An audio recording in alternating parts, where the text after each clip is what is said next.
Bonjour à tous, Monsieur Lepars, merci de nous recevoir chez vous ici au Conservatoire de Verviers. Avant d'évoquer justement l'évolution de cette institution ces dernières années, je voudrais d'abord parler de vous. Et je voudrais d'abord vous demander comment vous êtes arrivé un jour à décider de faire de la musique. Mais ça ne paraîtra pas très sérieux, mais je vais vous répondre spontanément. Cette question m'a déjà été posée plusieurs fois et très souvent j'ai répondu que à l'école, j'étais un très mauvais élève et que par conséquent je suis devenu musicien. Ça ressemble à une boutade, mais vous avouerez-je que c'est tout de même assez proche de la vérité, outre naturellement le fait que j'avais sans doute quelques dispositions remarquées par, entre autres, mes parents. Et un jour, mon père m'a demandé s'il m'intéressait d'entrer au conservatoire pour y faire des études. Et alors ça, c'est une, comment dirais-je, une corde que j'ai saisie à pleine main directement. J'ai dit oui avec le plus grand enthousiasme. Je crois Et que voilà. votre famille est originaire d'Anvers et ce dont... Pas exactement. Pas Oh exactement. non, c'est très compliqué. Si je commence à expliquer ce que je suis, d'où je viens, ce qu'était mon grand-père, etc., là, écoutez, je vais essayer d'être bref. Hein. Oui. J'ai eu un grand-père paternel qui vivait dans les environs de Malines et qui s'est expatrié, entre guillemets, et est allé s'établir à Feluy-Arken, donc dans le Hainaut, comme instituteur. Il y a enseigné, il est devenu d'ailleurs l'organiste du village, il y a dirigé une chorale très importante, n'est-ce pas? C'est là-bas que mon père est né, et ma mère est née à Arken, donc les deux villages voisins.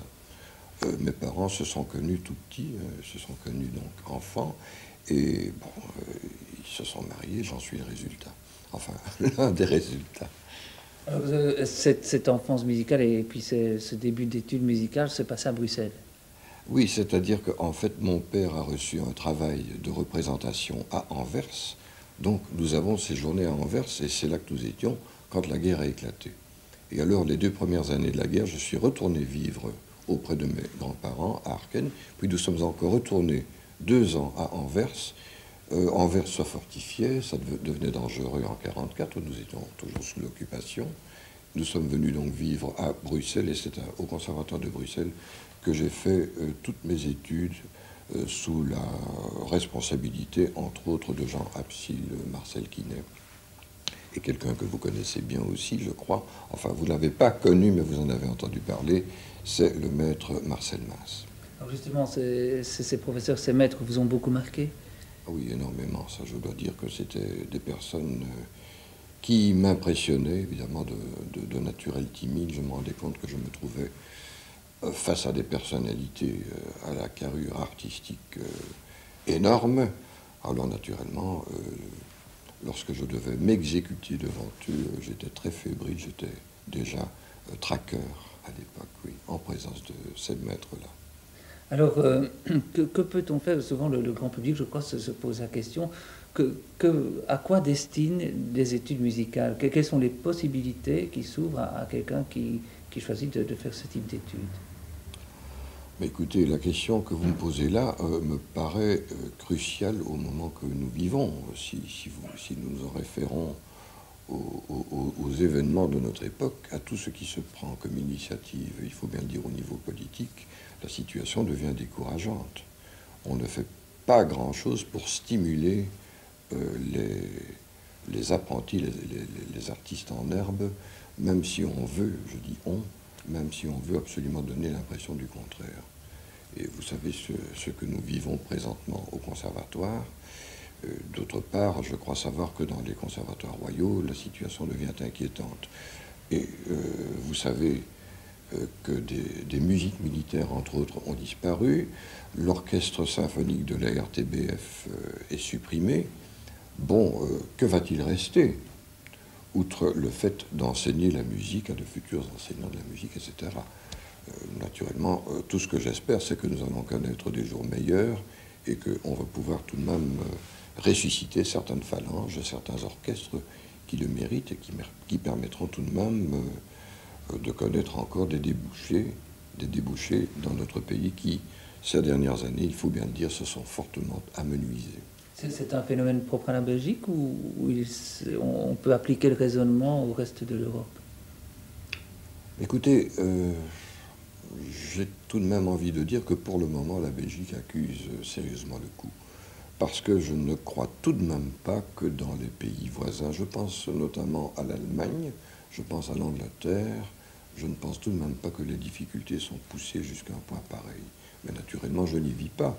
Il s'y passe peut-être des choses désagréables dont je n'ai pas connaissance, mais enfin, je sais tout de même que la musique en Allemagne, en Autriche, en Angleterre, en France, pourquoi pas, en Hollande, la musique se développe très bien. Vous avez été un jour amené à enseigner la musique. Comment s'est effectué ce passage?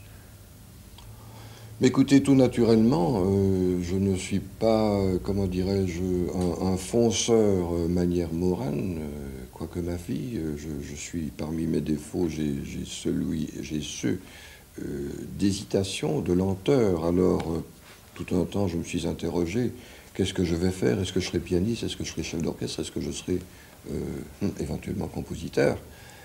Et puis, je me suis tout de même rendu compte également que, quoi qu'il en soit, l'enseignement artistique, c'était quelque chose d'absolument exaltant, parce que ça me permettait tout d'abord de rendre des services et d'être constamment en contact avec des jeunes et moins jeunes.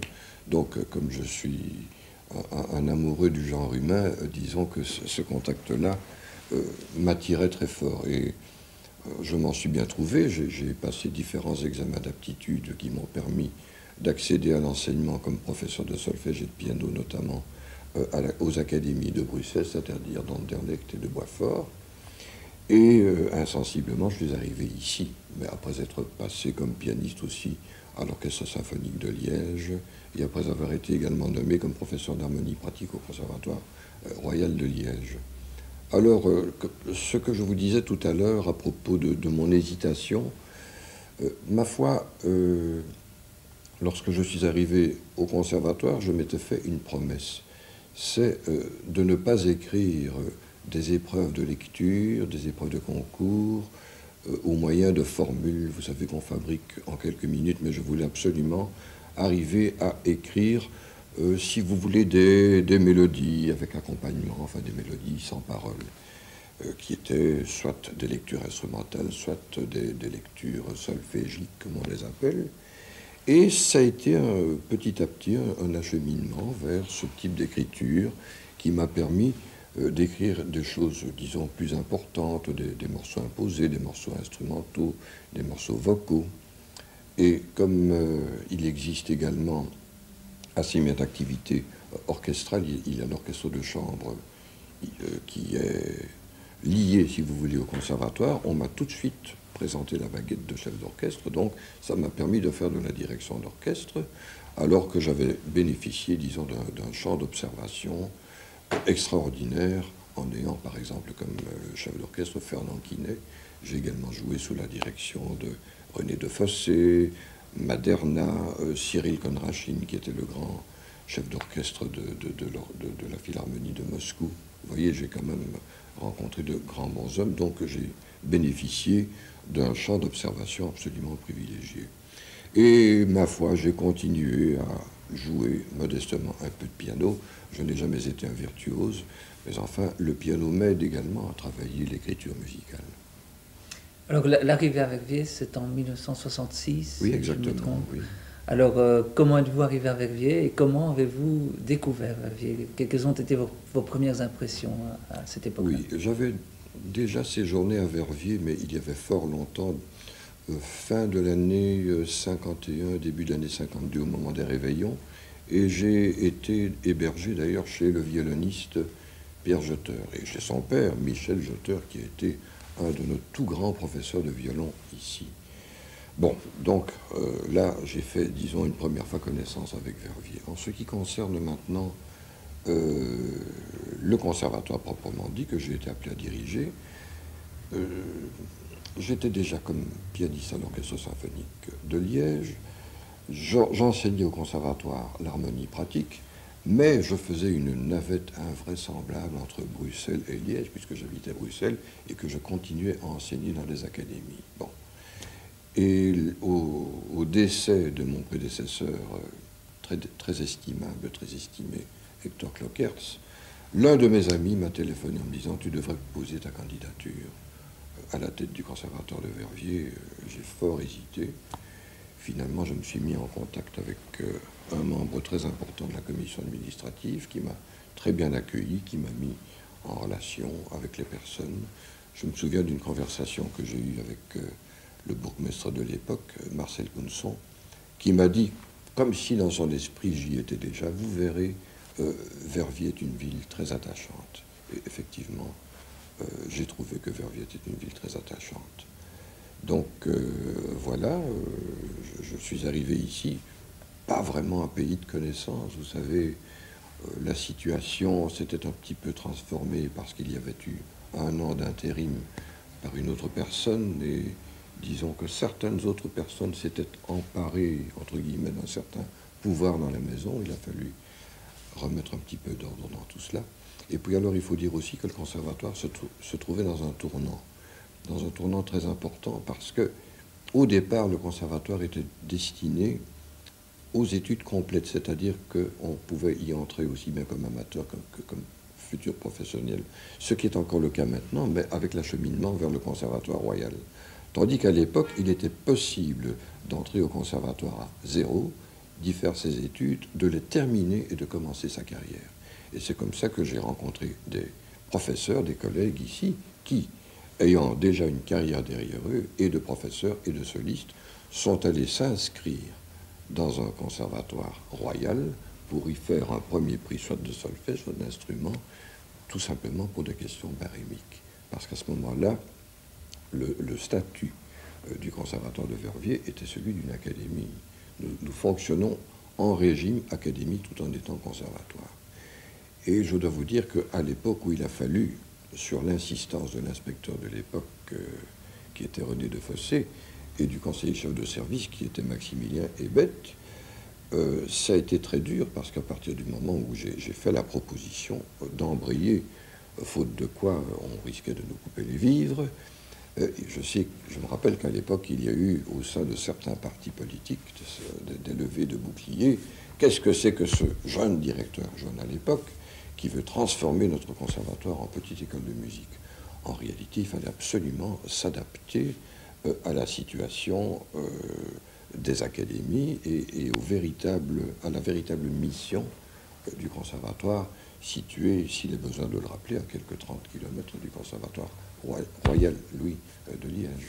Le conservatoire de Verviers a considérablement évolué, oui. Et un des chiffres, ce n'est qu'un chiffre que vous me citiez et qui est à mon avis symbolique, c'était le nombre de lieux occupés. À l'époque, je crois que quand vous êtes arrivé, il y avait 1 lieu, et aujourd'hui vous êtes à 13 lieux, je crois. Oui, c'est ça. C'est-à-dire que dans l'intervalle, voyez-vous, lorsque j'ai été nommé, j'ai fait créer différents cours, notamment le cours de danse, le cours de guitare et d'autres cours. Mais enfin, le nombre d'élèves augmentait. Il fallait trouver une grande place, une grande pièce pour le cours de danse. Et comme l'école des arts et métiers avait déménagé, était partie rue de la Station, j'ai tout doucement commencé à investir les 2 bâtiments voisins. Donc, le conservatoire de Verviers Centre, c'est 3 bâtiments. Alors, en 72, j'ai eu la bonne fortune de rencontrer des personnes qui étaient intéressées par une section du conservatoire en d'autres lieux, et c'est Herve et c'est Dolin-Limbourg.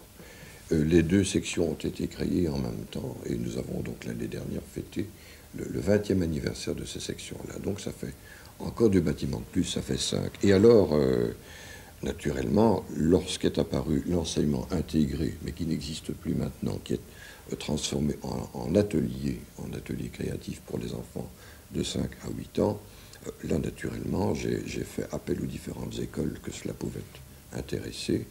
Et c'est comme ça que 8 écoles, dont une école de l'État à Dolin, ont adhéré à ce système-là, et que c'est vrai que nous avons donc 2 professeurs de solfège, c'est-à-dire d'atelier d'éveil, ou comme vous voudrez, de solfège préparatoire, qui assurent ces cours-là, qui sont des cours extraordinaires, qui font énormément de bien aux enfants, dans 8 écoles, ce qui fait effectivement que nous occupons 13 bâtiments.